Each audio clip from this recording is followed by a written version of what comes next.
Hei whakatepe ake kua roa nei te hapuri o Glendon I te tonga o Tāmaki Makaurau, e raru ana I ngā momo tuhinga anu ki runga I ngā pakitara me ngā taiapa o te rohe. Heoi inai nei kei te rapu huarahi ētahi e whai tohu toi ai te hunga e mahi ana I tērā mahi. Kei roto I ngā āhuatanga pikitia, ka kitea kua puawai mai te āhua ke. Even though the focus was to do an art mural together, a lot of it was to understand themselves and to use art and graffiti art in particular as a vehicle to help them connect with each other. Mo te katoa o ngā taiohi, kua whai wāhanga ki te uru atu ki tēnei kaupapa. I tau mai ki raro I ngā tiro ngai o a ngā pirihimana me te rōpu wāhine Māori toko I te ora.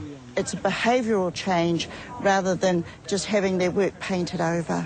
I rongo hoki rātau I te mamai o ngā tuhi anu ki runga I a rātau ake mahi.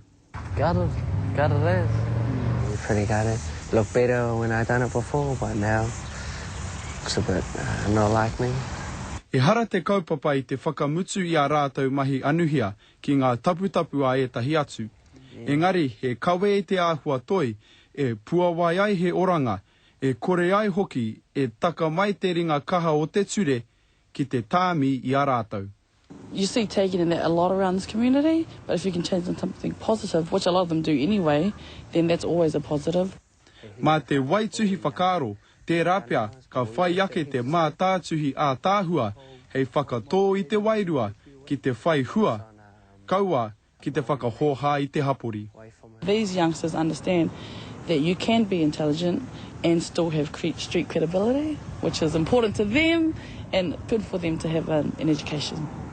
Nā te nui o ngā mihi, kua tau mai ki runga e ngā kai whakahaere o te kaupapa nei, kua whakai te rōpu wāhine Māori toko I te ora, ki te whai anō, a te rātau. He tā kārdna, te karere.